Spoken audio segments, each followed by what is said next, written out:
was the evening before Halloween, and all the engines were gathered around, ready and eager to start their annual tradition of telling ghost stories.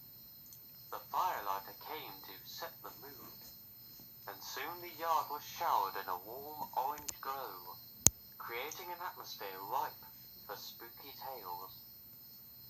The engines took turns telling ghost stories as the moon rose overhead, each trying to outdo the last.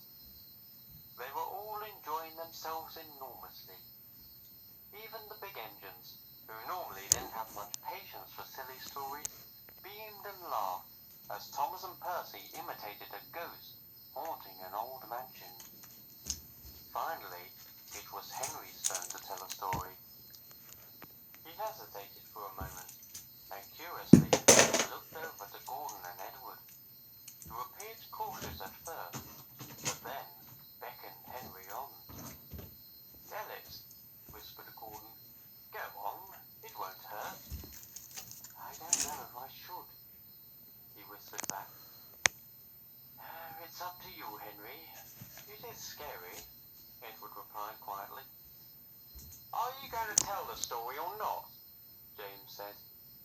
The other engines laughed, except for Henry, who looked a little uneasy.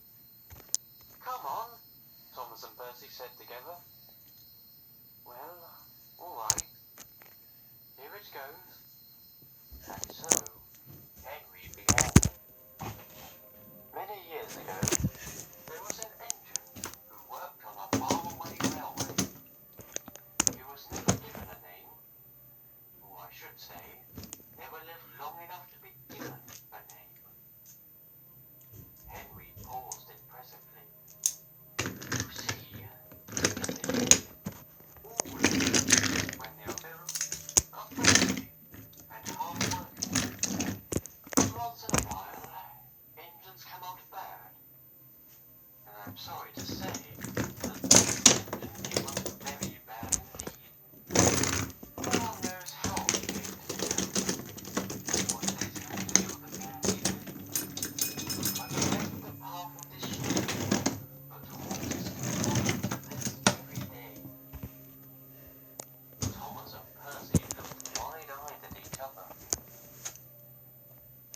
The engine thought himself to be a brilliant engine of a big engine, but it was actually an experimental engine, using only parts of other steam engines. The parts didn't fit together very well, and made him very mean-spirited, and somewhat unhinged.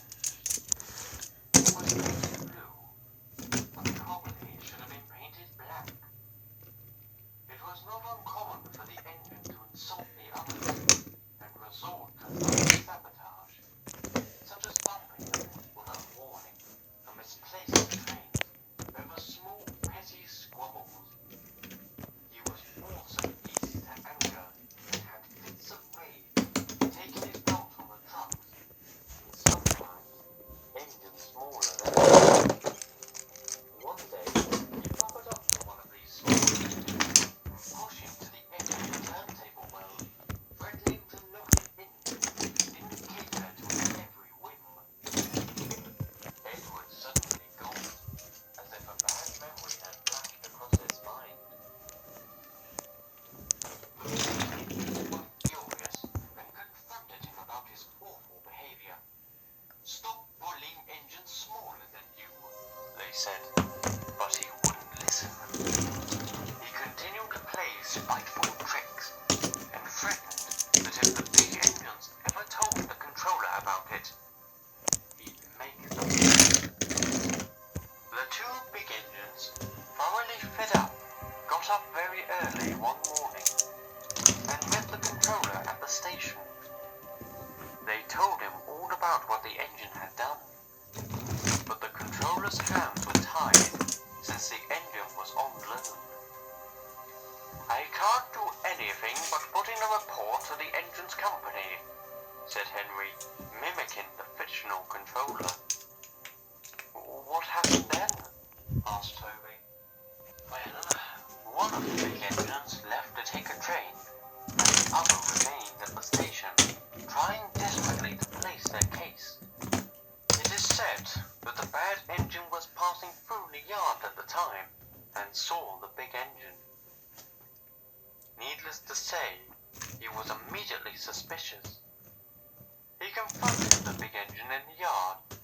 said, I told you not to tell anyone. You'll get yours. The big engine just laughed, believing the engine to be bluffing. Henry suddenly paused.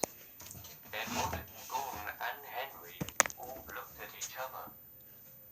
Gordon gave a motion of the eyes, encouraging Henry to keep going. But, Henry said, he was most assuredly not bluffing. The next day, the big engine was putting an express train across the country, when suddenly, without warning, another engine careened into the back of his coach. There was an awful noise, as wood, metal, and stones splintered everywhere. But what was worse was as the noise of the wreck subsided, the screams of the passengers inside those coaches became louder and louder and louder. The other engine's eyes were glued to Henry. They didn't dare make a sound. The bad engine, knowing the big engine was just up the line, had intentionally missed the signal and ploughed into the back of the express train to get even. The sight of it was awful. The 3 rear coaches were smashed to smithereens, and everyone inside those coaches, Henry gulped. Everyone inside those 3 coaches perished. The other engines gasped. The big engine screamed, "You killed my passengers! You killed my passengers!" But the bad engine didn't care. It just laughed. The controller came and, seeing the mess, sent the engine for scrap. If the controller had only listened to the big engines, the lives of those in the coaches might have been saved. So that is the moral of this story. Stand up to evil and fight until the very end, or the evil might just turn into ghosts. Henry gave a loud whistle, making everyone jump. "Wow, Henry," James laughed. "That was a twisted story." "I might have to keep the light on tonight," said Percy, and everyone laughed. Soon, the engines began to leave the yard with their last friends. Gordon, Henry and Edward, however, stayed behind. As soon as the others were out of earshot,